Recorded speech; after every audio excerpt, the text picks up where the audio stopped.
ಸ್ನೇಹಿತರೆ, ವಾರದಿಂದೀಚೆಗೆ ಕರ್ನಾಟಕ ಬಿಜೆಪಿಯಲ್ಲಿ positive changes ಕಾಣ್ತಾ ಇದ್ದಾವೆ. ಬಿಜೆಪಿ ಭಿನ್ನಮತದಿಂದ ರೋಸವಾಗಿದ್ದಂತಹ ಬಿಜೆಪಿ ಕಾರ್ಯಕರ್ತರಿಗೆ ಒಂದು ರೀತಿ ಸಮಾಧಾನ ಕೊಡ್ತಕ್ಕಂಥ ಬೆಳವಣಿಗೆಗಳು ರಾಜ್ಯ ಬಿಜೆಪಿಯಲ್ಲಿ ನಡೀತಾ ಇರತಕ್ಕಂಥದ್ದು. ನಿಜಕ್ಕೂ ಕೂಡ ಬಿಜೆಪಿ ಇತ್ತೀಚೆಗೆ ಒಗ್ಗಟ್ಟು ಪ್ರದರ್ಶನವನ್ನು ನಡೆಸ್ತಾ ಇರತಕ್ಕಂಥದ್ದು ರಾಜ್ಯ ರಾಜಕಾರಣದ ಒಂದು ರೀತಿಯ ಬದಲಾವಣೆಗೆ ಕಾರಣ ಆಗ್ಬೋದು ಅನ್ನುವ ಮಾತುಗಳು ಕೇಳಿ ಬರ್ತಾ ಇದ್ದಾವೆ. ಬಿಜೆಪಿಯ ಭಿನ್ನಮತೀಯ ನಾಯಕರು ಯಾವಾಗ BS ಯಡಿಯೂರಪ್ಪನವರ ಪುತ್ರ BY ವಿಜಯೇಂದ್ರ ರಾಜ್ಯಾಧ್ಯಕ್ಷರಾದಂಥ ದಿನದಿಂದನೂ ಕೂಡ ವಿಜಯೇಂದ್ರ ಅವರಿಗೆ ಒಂದು ರೀತಿಯ ಅಸಹಕಾರವನ್ನೇ ಕೊಡ್ತಾ ಬಂದಿದ್ದರು. ಅದರಲ್ಲೂ ಕೂಡ ಅತ್ಯಂತ ಪ್ರಮುಖವಾಗಿ ಈ ಭಿನ್ನಮತೀಯರ ನಾಯಕತ್ವವನ್ನು ವಹಿಸಿಕೊಂಡಿದ್ದಂತಹ ಬಸನಗೌಡ ಪಾಟೀಲ್ ಯತ್ನಾಳ್ ಆದಿ ಬೀದಿಯಲ್ಲಿ BY ವಿಜಯೇಂದ್ರ ಅವರ ವಿರುದ್ಧ ವಾಗ್ದಾಳಿಯನ್ನು ನಡೆಸ್ತಾನೆ ಬಂದಿದ್ದರು. ಬಿಜೆಪಿಯ ರಾಷ್ಟ್ರೀಯ ನಾಯಕರು ಕೂಡ ಸಾಕಷ್ಟು ಶೋಕಾಸ್ ನೋಟಿಸ್ಗಳನ್ನು ಈ ಯತ್ನಾಳ್ ಅವರಿಗೆ ಕೊಟ್ಟರು. ಆ ಯಾವೊಂದು ನೋಟಿಸ್ಗೂ ಕೂಡ ಯತ್ನಾಳ್ ಸರಿಯಾದ ಉತ್ತರವನ್ನು ಕೊಡಲಿಲ್ಲ. ಕೊನೆಗೆ ತಾನು ವಾಗ್ದಾಳಿಯನ್ನು ನಡೆಸೋದನ್ನು ಕೂಡ ನಿಲ್ಲಿಸಲಿಲ್ಲ. ಅದಾದ ನಂತರ ಬಿಜೆಪಿಯ ರಾಷ್ಟ್ರೀಯ ನಾಯಕರು ಅನಿವಾರ್ಯವಾಗಿ ಯತ್ನಾಳ್ ಅವರ ವಿರುದ್ಧ ಉಚ್ಚಾಟನೆಯ ಕ್ರಮವನ್ನು ತೆಗೆದುಕೊಂಡರು. ಯಾವಾಗ ಬಸನಗೌಡ ಪಾಟೀಲ್ ಯತ್ನಾಳ್ ಪಕ್ಷದಿಂದ ಉಚ್ಚಾಟನೆ ಆದರೂ ಅದಾದ ನಂತರ ರಾಜ್ಯ ಬಿಜೆಪಿಯ ಭಿನ್ನಮತ ಒಂದು ತಾರಕಕ್ಕೇರಿದ್ದು ಬಹುತೇಕ ಕಡಿಮೆ ಆಗ್ಬೋದು ಅನ್ನೋ ನಿರೀಕ್ಷೆ ಕೂಡ ರಾಷ್ಟ್ರೀಯ ಬಿಜೆಪಿ ನಾಯಕರಿಗೆ ಇತ್ತು. ಆದರೆ ಆ ರೀತಿಯ ಬೆಳವಣಿಗೆ ನಡೆಯಲಿಲ್ಲ. ಬಿಜೆಪಿಯ ಭಿನ್ನಮತೀಯ ನಾಯಕರು ಮತ್ತೂ ಕೂಡ ತಮ್ಮ ಭಿನ್ನಮತೀಯ ಚಟುವಟಿಕೆಗಳನ್ನು ಮುಂದುವರಿಸ್ತಾನೆ ಬಂದರು. ಯಾವುದೇ ಕಾರಣಕ್ಕೂ ವಿಜಯೇಂದ್ರ ರಾಜ್ಯಾಧ್ಯಕ್ಷರಾಗಿ ಮುಂದುವರೆದಿದ್ದೇ ಆದರೆ ನಾವು ಅವರಿಗೆ ಸಹಕಾರವನ್ನು ಕೊಡಲ್ಲ ಅನ್ನುವ ಬಹಿರಂಗ ಹೇಳಿಕೆಯನ್ನು ಕೊಡ್ತಾ ಬಂದರು. ಕೊನೆಗೆ ಇದೊಂದು ಭಿನ್ನಮತೀಯ ಚಟುವಟಿಕೆಗೆ ಬಹುತೇಕ ದೊಡ್ಡ ಹಂತಕ್ಕೆ ಹೋಗಿ ಕೊನೆಗೆ ಬಸನಗೌಡ ಪಾಟೀಲ್ ಯತ್ನಾಳ್ ತಾನು ಹೊಸ ಪಕ್ಷವನ್ನು ಕಟ್ತೀನಿ ಎನ್ನುವ ಘೋಷಣೆಯನ್ನು ಕೂಡ ಮಾಡಿದರು. ಯತ್ನಾಳ್ ಸಾಕಷ್ಟು ನಿರೀಕ್ಷೆಯನ್ನು ಇಟ್ಕೊಂಡಿದ್ದರು. ತನಗೆ ರಾಜ್ಯಾದ್ಯಂತ ವ್ಯಕ್ತವಾಗ್ತಿರ್ತಕ್ಕಂಥ ಜನಬೆಂಬಲಕ್ಕೆ ಬಿಜೆಪಿ ಹೈಕಮಾಂಡ್ ನಾಯಕರು ಬೆದರ್ತಾರೆ, ಅದಾದ ನಂತರ ನನ್ನನ್ನು ರತ್ನಗಂಬಳಿಯನ್ನು ಹಾಸಿ ರಾಜ್ಯದ ಬಿಜೆಪಿಗೆ ವಾಪಸ್ ತೆಗೆದುಕೊಳ್ತಾರೆ ಅನ್ನುವ ನಿರೀಕ್ಷೆಯಲ್ಲಿ ಬಸನಗೌಡ ಪಾಟೀಲ್ ಯತ್ನಾಳಿದ್ದರು. ಅವರ ಸಹಪಾಠಿಗಳು ಕೂಡ ಅದೇ ನಿರೀಕ್ಷೆಯಲ್ಲಿದ್ದರು. ಆದರೆ ಬಿಜೆಪಿಯ ರಾಷ್ಟ್ರೀಯ ನಾಯಕರು ಯತ್ನಾಳ್ ಅವರ ಈ ಬ್ಲ್ಯಾಕ್ ಮೇಲ್ ತಂತ್ರಕ್ಕೆ ಸೊಪ್ಪಾಗಲಿಲ್ಲ. ಬಹುತೇಕ ವಿಜಯೇಂದ್ರ ಅವರೇ ಮತ್ತೊಮ್ಮೆ ರಾಜ್ಯಾಧ್ಯಕ್ಷರಾಗಿ ಮುಂದುವರಿತಕ್ಕಂಥ ಸಾಧ್ಯತೆಗಳು ಯಾವಾಗ ನಿಚ್ಚಳವಾದವೋ ಅದಾದ ನಂತರ ಇಡೀ ಬಿಜೆಪಿಯ ವಾತಾವರಣ ಈಗ ಬದಲಾಗ್ತಾ ಇರ್ತಕ್ಕಂಥದ್ದು. ಅದು ಕೂಡ ಪಾಸಿಟಿವ್ ಚೇಂಜಸ್ ಬಿಜೆಪಿಯಲ್ಲಿ ಕಾಣ್ತಾ ಇರ್ತಕ್ಕಂಥದ್ದು ಒಂದು ಬಿಜೆಪಿಯ ಕಾರ್ಯಕರ್ತರ ಪಾಲಿಗೆ ಒಂದು ಉತ್ತಮ ಬೆಳವಣಿಗೆ ಅಂದರೆ ತಪ್ಪಾಗೋದಿಲ್ಲ. ಬನ್ನಿ ಸ್ನೇಹಿತರೆ, ಹಾಗಾದರೆ ಬಿಜೆಪಿಯ ಭಿನ್ನಮತೀಯ ನಾಯಕರಲ್ಲಿ ಹೆಚ್ಚಿನ ಜನ ಈಗ ಯಾಕೆ ವಿಜಯೇಂದ್ರ ಅವರಿಗೆ ಬಹುಪರ ಕೇಳ್ತಾ ಇದ್ದಾರೆ, ವಿಜಯೇಂದ್ರ ಅವರು ಪಕ್ಷದ ಒಂದು ಬಲವರ್ಧನೆಗೆ ಯಾವೆಲ್ಲ ಕ್ರಮಗಳನ್ನು ಕೈಗೊಂಡರು ತಿಳ್ಕೊಂಡು ಬರೋಣ. ಅದಕ್ಕಿಂತ ಮುಂಚೆ ನೀವು ನನ್ನ ಇಟ್ಕೆ ಅಂತ ಯೂಟ್ಯೂಬ್ ಚಾನಲ್ಗೆ ಸಬ್ಸ್ಕ್ರೈಬ್ ಮಾಡ್ಕೊಂಡಿಲ್ಲ ಅಂದರೆ ದಯವಿಟ್ಟು ಸಬ್ಸ್ಕ್ರೈಬ್ ಮಾಡಿಕೊಂಡು ಬೆಲ್ ಬಟನ್ನ ಕ್ಲಿಕ್ ಮಾಡಿ. ನಾನು ಕೊಡ್ತಕ್ಕಂಥ ಮಾಹಿತಿ ನಿಮ್ಗೆ ಇಷ್ಟ ಆಗಿದ್ದರೆ ಈ ವಿಡಿಯೋಗೆ ಲೈಕ್ ಮಾಡಿ, ಶೇರ್ ಮಾಡಿ, ಕಮೆಂಟ್ ಮಾಡಿ. ಸ್ನೇಹಿತರೆ, ಕೇವಲ ಒಂದು ಬಾರಿ ಶಿಕಾರಿಪುರದ ಶಾಸಕನಾಗಿ ಆಯ್ಕೆಯಾಗಿದ್ದಂತಹ ವಿಜಯೇಂದ್ರ ಅವರನ್ನು ಬಿಜೆಪಿಯ ರಾಷ್ಟ್ರೀಯ ನಾಯಕರು ಬಹುದೊಡ್ಡ ಒಂದು ನಿರ್ಧಾರವನ್ನು ತೆಗೆದುಕೊಳ್ಳೋದ್ರ ಮೂಲಕ ರಾಜ್ಯ ಬಿಜೆಪಿ ಅಧ್ಯಕ್ಷರನ್ನಾಗಿ ನೇಮಕ ಮಾಡ್ತಾರೆ. ಬಿಜೆಪಿ ಅನೇಕ ಹಿರಿಯ ನಾಯಕರು ಈ ಒಂದು ನೇಮಕವನ್ನು ವಿರೋಧ ಮಾಡಿದರೂ ಕೂಡ ಈ ಯಾವ ಒಂದು ವಿರೋಧಕ್ಕೂ ಕೂಡ ಬಿಜೆಪಿಯ ರಾಷ್ಟ್ರೀಯ ನಾಯಕರು ಸೊಪ್ಪು ಹಾಕೋದಿಲ್ಲ. ಬಿಜೆಪಿಯ ರಾಷ್ಟ್ರೀಯ ನಾಯಕರು ಅಳೆದು ತೂಗಿನೇ ವಿಜಯೇಂದ್ರ ಅವರನ್ನು ರಾಜ್ಯಾಧ್ಯಕ್ಷರನ್ನಾಗಿ ನೇಮಕ ಮಾಡಿದರು ಅನ್ನೋದು ಬಹುತೇಕ ಗೊತ್ತಿರತಕ್ಕಂಥ ವಿಚಾರ. ಈಗ ವಿಜಯೇಂದ್ರ ಅವರು ಪೂರ್ಣ ಅವಧಿಗೆ ಏನಾದರೂ ರಾಜ್ಯಾಧ್ಯಕ್ಷನಾಗಿ ಮುಂದುವರೆದು ಅವರ ಒಂದು ಅಧ್ಯಕ್ಷತೆಯಲ್ಲಿಯೇ 2028ರ ವಿಧಾನಸಭಾ ಚುನಾವಣೆ ನಡೆದಿದ್ದೇ ಆದರೆ ಸಹಜವಾಗಿಯೇ ಈಗಾಗಲೇ ಕಾಂಗ್ರೆಸ್ ರಾಜ್ಯದಲ್ಲಿ ಜನಮನ್ನಣೆಯನ್ನು ಕಳ್ಕೊಂಡಿದೆ.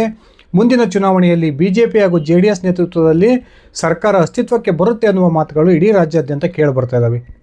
ಇಂತಹ ಒಂದು ಒಳ್ಳೆಯ ಪರಿಸ್ಥಿತಿಯಲ್ಲಿ ವಿಜಯೇಂದ್ರ ಅವರ ನೇತೃತ್ವದಲ್ಲಿಯೇ ಮುಂದಿನ ಒಂದು ವಿಧಾನಸಭಾ ಚುನಾವಣೆಯನ್ನು ಬಿಜೆಪಿ ಎದುರಿಸಿದ್ದೇ ಆದರೆ ಸಹಜವಾಗಿಯೇ ವಿಜಯೇಂದ್ರ ಅವರು ಮುಖ್ಯಮಂತ್ರಿ ಸ್ಥಾನದ ಆಕಾಂಕ್ಷಿಯಾಗ್ತಾರೆ. ಆ ಕಾರಣಕ್ಕೆ ವಿಜಯೇಂದ್ರ ಅವರ ಬಾಲ ಕಟ್ ಮಾಡ್ತಕ್ಕಂಥ ಪ್ರಯತ್ನವನ್ನು ಬಿಜೆಪಿ ಭಿನ್ನಮತೀಯ ನಾಯಕರು ಮಾಡಿದರು.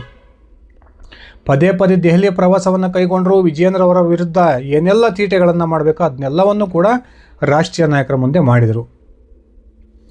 ಆದರೆ ಇಲ್ಲಿವರೆಗೂ ಕೂಡ ರಾಷ್ಟ್ರೀಯ ನಾಯಕರು ವಿಜಯೇಂದ್ರ ಅವರ ಬಗ್ಗೆ ಈ ಭಿನ್ನಮತೀಯ ನಾಯಕರು ಏನೆಲ್ಲ ಒಂದು ಚಾಡಿಯನ್ನು ಹೇಳಿದರು ಅದು ಯಾವುದಕ್ಕೂ ಕೂಡ ತಲೆ ಕೆಡಿಸ್ಕೊಂಡಂತೆ ಕಂಡು ಬರ್ತಾ ಇಲ್ಲ. ಇತ್ತೀಚೆಗೆ ಪಕ್ಷದ ಬಲವರ್ಧನೆಗೆ ಹಾಗೂ ತಮ್ಮ ವರ್ಚಸ್ಸಿನ ವೃದ್ಧಿಗೆ ವಿಜಯೇಂದ್ರ ಕೈಗೊಂಡಂತಹ 3 ಕ್ರಮಗಳು ಇದೀಗ ಅವರ ಭಿನ್ನಮತೀಯ ನಾಯಕರು ಕೂಡ ವಿಜಯೇಂದ್ರ ಅವರ ವಿಚಾರವಾಗಿ ಸಾಫ್ಟ್ ಆಗ್ತಕ್ಕಂಥ ಒಂದು ಪರಿಸ್ಥಿತಿಗೆ ತಂದು ನಿಲ್ಲಿಸಿದ್ದಾವೆ. ಹಾಗಾದರೆ ಏನು ಆ 3 ಕಾರ್ಯಕ್ರಮಗಳು, ಏನು ಆ 3 ಹೋರಾಟಗಳು? ಸ್ನೇಹಿತರೆ, ಅತ್ಯಂತ ಪ್ರಮುಖವಾಗಿ ಧರ್ಮಸ್ಥಳದಲ್ಲಿ ನಡೆದಂತಹ ಧರ್ಮ ರಕ್ಷಣಾ ಒಂದು ಸಮಾವೇಶ. ಈ ಸಮಾವೇಶ ವಿಜಯೇಂದ್ರ ಅವರ ನೇತೃತ್ವದಲ್ಲಿ ನಡೆಯುತ್ತೆ. ಆ ಸಮಾವೇಶ ನಡೆದದ್ದು ದೊಡ್ಡ ಮಾತಲ್ಲ. ಅದಾದ ನಂತರ ವಿಜಯೇಂದ್ರ ಇಟ್ಟರಲ್ಲ ಹೆಜ್ಜೆ, ನಿಜಕ್ಕೂ ಕೂಡ ಅವರ ವಿರೋಧಿಗಳನ್ನು ಕೂಡ ಒಂದು ರೀತಿ ಆಶ್ಚರ್ಯಚಕಿತರನ್ನಾಗಿ ಮಾಡಿದ್ದು ಸುಳ್ಳಲ್ಲ. ಆ ಧರ್ಮ ಸಂರಕ್ಷಣಾ ಸಮಾವೇಶ ಮುಕ್ತಾಯವಾದ ನಂತರ ಇದ್ದಕ್ಕಿದ್ದಾಗೆ ಅಲ್ಲಿನ ದಕ್ಷಿಣ ಕನ್ನಡದ ಸಂಸದರಾಗಿರ್ತಕ್ಕಂಥ ಬ್ರಿಜೇಶ್ ಚೌಟ ಮತ್ತು ಈ ಬೆಳ್ತಂಗಡಿಯ ಶಾಸಕರಾಗಿರ್ತಕ್ಕಂಥ ಹರೀಶ್ ಪೂಂಜಾ ಅವರನ್ನು ಕರ್ಕೊಂಡು ಇದ್ದಕ್ಕಿದ್ದಾಗೆ ಸೌಜನ್ಯ ಅವರ ಮನೆಗೆ ವಿಜಯೇಂದ್ರ ಅವರು ಭೇಟಿ ಕೊಡ್ತಾರೆ. ಈ ಭೇಟಿ ರಾಜಕೀಯ ವಲಯದಲ್ಲಿ ಬಹುದೊಡ್ಡ ಚರ್ಚೆ ಆಗುತ್ತೆ. ಅದಷ್ಟೇ ಅಲ್ಲದೆ ಕೇವಲ ನೆಪ ಮಾತ್ರಕ್ಕೆ ಭೇಟಿಯನ್ನು ಆ ಸೌಜನ್ಯ ಮನೆಗೆ ವಿಜಯೇಂದ್ರ ಅವರು ಕೊಡದೆ, ಸೌಜನ್ಯ ಅವರ ಕೇಸ್ನ ವಿಚಾರವಾಗಿ ಕಾನೂನಿನ ಹೋರಾಟಕ್ಕೆ ನಾವು ಸಂಪೂರ್ಣವಾಗಿ ಬೆಂಬಲವನ್ನು ಕೊಡ್ತೀವಿ, ಆರ್ಥಿಕ ಸಹಾಯವನ್ನು ಕೂಡ ನಾವು BJP ವತಿಯಿಂದ ಮಾಡ್ತೀವಿ ಅನ್ನುವ ಹೇಳಿಕೆಯನ್ನು ವಿಜಯೇಂದ್ರ ಅವರು ಕೊಟ್ಟರು. ಅದಾದ ನಂತರ ಸೌಜನ್ಯ ಪರ ಹೋರಾಟಗಾರರು ಏನು ಬಹುತೇಕ BJPಯಿಂದ ದೂರ ಆಗ್ತಾ ಇದ್ದಾರೆ ಅನ್ನುವ ಮಾತುಗಳು ಕೇಳಿ ಬರ್ತಾ ಇದ್ವು. ಈ ವಿಜಯೇಂದ್ರ ಅವರು ಸಡನ್ನಾಗಿ ಯಾವಾಗ ಸೌಜನ್ಯ ಅವರ ಮನೆಗೆ ಭೇಟಿ ಕೊಡ್ತಾರೋ ಅದಾದ ನಂತರ ಸೌಜನ್ಯ ಪರ ಹೋರಾಟಗಾರರು ಕೂಡ ವಿಜಯೇಂದ್ರ ಅವರ ಒಂದು ವಿರುದ್ಧ ಒಂದು ರೀತಿಯ ಸಾಫ್ಟ್ ಕಾರ್ನರ್ ಅಂತ ಹೇಳಿದ್ರು ಅಂದರೆ ತಪ್ಪಾಗೋದಿಲ್ಲ. ಇದಕ್ಕೆ ಪ್ರಮುಖ ಸಾಕ್ಷಿ ಆ ಒಂದು ಸಂದರ್ಭದಲ್ಲಿ ಸೌಜನ್ಯ ಪರ ಹೋರಾಟಗಾರರಾಗಿರ್ತಕ್ಕಂಥ ಗಿರೀಶ್ ಮಟ್ಟಣ್ಣ ಅವರು ಕೊಟ್ಟಂಥ ಒಂದು ಹೇಳಿಕೆ. ವಿಜಯೇಂದ್ರ ಅವರನ್ನು ನಾನು ಸಾಕಷ್ಟು ವರ್ಷಗಳಿಂದ ನೋಡಿದ್ದೀನಿ. ಕಾರ್ಯಕರ್ತರ ಒಂದು ಸಮಸ್ಯೆಗಳಿಗೆ ಸ್ಪಂದಿಸ್ತಕ್ಕಂಥ ಯಾವುದಾದ್ರೂ ಒಬ್ಬ BJP ನಾಯಕರಿದ್ದರೆ ಅದು ವಿಜಯೇಂದ್ರ ಅನ್ನುವ ಹೇಳಿಕೆಯನ್ನು ಗಿರೀಶ್ ಮಟ್ಟಣ್ಣನವರು ಆ ಸಂದರ್ಭದಲ್ಲಿ ಕೊಟ್ಟಿದ್ದರು. ಇದು ಕೂಡ BJPಗೆ ಒಂದು ರೀತಿಯ ವರ್ಚಸ್ಸು ವೃದ್ಧಿ ಕಾರಣ ಆಯಿತು. ವೈಯಕ್ತಿಕವಾಗಿ ವಿಜಯೇಂದ್ರ ಅವರ ವರ್ಚಸ್ಸನ್ನು ಕೂಡ ಈ ಧರ್ಮ ಸಂರಕ್ಷಣಾ ಸಭೆಯ ನಂತರ ವಿಜಯೇಂದ್ರ ತೆಗೆದುಕೊಂಡಂಥ ಒಂದು ನಿರ್ಧಾರ ಅವರನ್ನು ಒಂದು ರೀತಿ ವರ್ಚಸ್ಸನ್ನು ಹೆಚ್ಚು ಮಾಡ್ತು ಅಂದರೆ ತಪ್ಪಾಗೋದಿಲ್ಲ. ಇನ್ನೊಂದು ಕಡೆ ವಿಜಯೇಂದ್ರ ಎರಡನೇ ಪ್ರಮುಖವಾದ ದಿಟ್ಟ ಹೆಜ್ಜೆಯನ್ನು ಇಟ್ಟರು. ಅದೇನೆಂದರೆ ಉತ್ತರ ಕರ್ನಾಟಕ ಭಾಗದ ನೆರೆ ಸಂತ್ರಸ್ತರ ಸಹಾಯಕ್ಕೆ ಧಾವಿಸಿದ್ದಂಥದ್ದು. ಉತ್ತರ ಕರ್ನಾಟಕದ ಅನೇಕ ಜಿಲ್ಲೆಗಳು ಕೃಷ್ಣಾ ನದಿಯ ಪ್ರವಾಹದಿಂದ ಒಂದು ರೀತಿ ಸಂತ್ರಸ್ತರಾಗಿದ್ದಂಥ ಸಂದರ್ಭದಲ್ಲಿ ವಿಜಯೇಂದ್ರ ಅವರು ಏಕಾಏಕಿ ಉತ್ತರ ಕರ್ನಾಟಕದ ಪ್ರವಾಸವನ್ನು ಕೈಗೊಳ್ತಾರೆ. ಆ ಒಂದು ನೆರೆ ಸಂತ್ರಸ್ತರ ಪಾಲಿಗೆ ಸಹಾಯ ವಸ್ತುವನ್ನು ಚಾಚತಕ್ಕಂಥ ಒಂದು ನಿರ್ಧಾರಕ್ಕೆ ವಿಜಯೇಂದ್ರ ಅವರು ಬರ್ತಾರೆ. ರಾಜ್ಯದ ಸರ್ಕಾರದ ಪ್ರತಿನಿಧಿಗಳು ಆ ನೆರೆ ಸಂತ್ರಸ್ತರ ಭೇಟಿ ಮಾಡೋದಕ್ಕೆ ಮುನ್ನವೇ ವಿಜಯೇಂದ್ರ ಅವರು ಅಲ್ಲಿನ ಸಂತ್ರಸ್ತರ ಪರವಾಗಿ ನಿಂತಿದ್ದು ಕೂಡ ರಾಜ್ಯ BJPಗೆ ಒಂದು ಹೊಸ ಹುಮ್ಮಸ್ಸನ್ನು ತರುತ್ತೆ. ಅದರ ಜೊತೆಗೆ ವಿಜಯೇಂದ್ರ ಅವರ ವರ್ಚಸ್ಸು ಕೂಡ ಈ ಒಂದು ನೆರೆ ಸಂತ್ರಸ್ತರ ಭೇಟಿಯ ನಂತರ ಹೆಚ್ಚಾಗಿದೆ ಅಂದರೆ ತಪ್ಪಾಗೋದಿಲ್ಲ.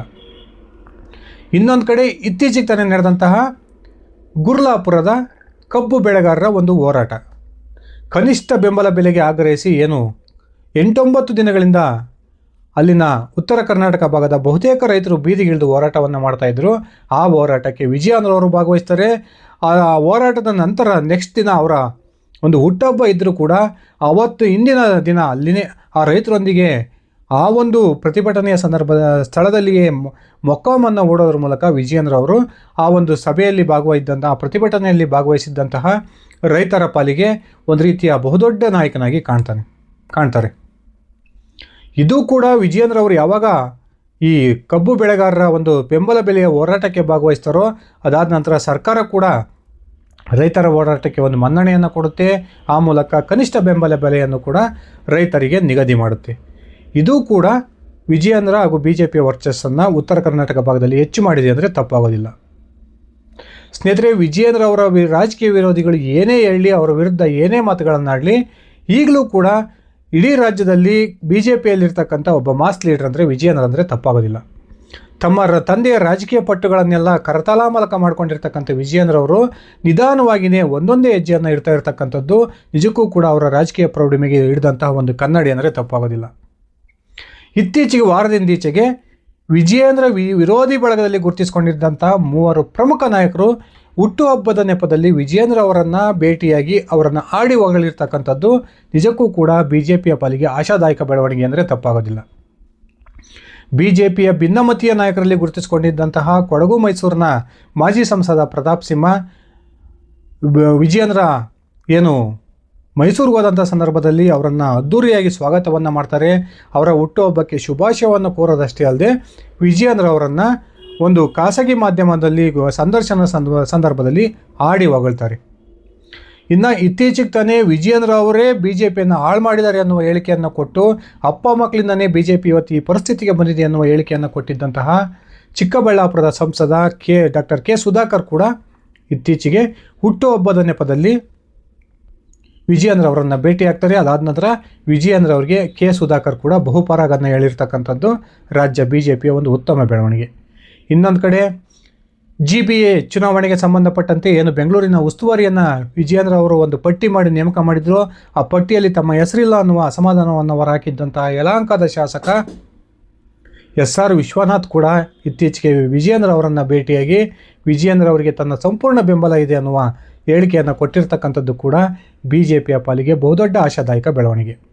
ಇನ್ನೊಂದು ಕಡೆ ಭಿನ್ನಮತೀಯ ನಾಯಕರಲ್ಲಿ ಪ್ರಮುಖರಾಗಿ ಗುರುತಿಸಿಕೊಂಡಿರ್ತಕ್ಕಂಥ ದಾವಣಗೆರೆ ಲೋಕಸಭಾ ಕ್ಷೇತ್ರದ ಮಾಜಿ ಸಂಸದರಾಗಿರ್ತಕ್ಕಂಥ GM ಸಿದ್ದೇಶ್ವರ್ ಅವರ ಸಂಬಂಧಿಯಾಗಿರ್ತಕ್ಕಂಥ ಮುರುಗೇಶ್ ನಿರಾಣಿ ಕೂಡ ಇತ್ತೀಚೆಗೆ ವಿಜಯೇಂದ್ರ ಅವರನ್ನು ಭೇಟಿಯಾಗಿರ್ತಕ್ಕಂಥದ್ದು ರಾಜ್ಯ BJPಗೆ ಒಂದು ರೀತಿಯ ಸಮಾಧಾನವನ್ನು ತಂದಿದೆ ಅಂದರೆ ತಪ್ಪಾಗೋದಿಲ್ಲ.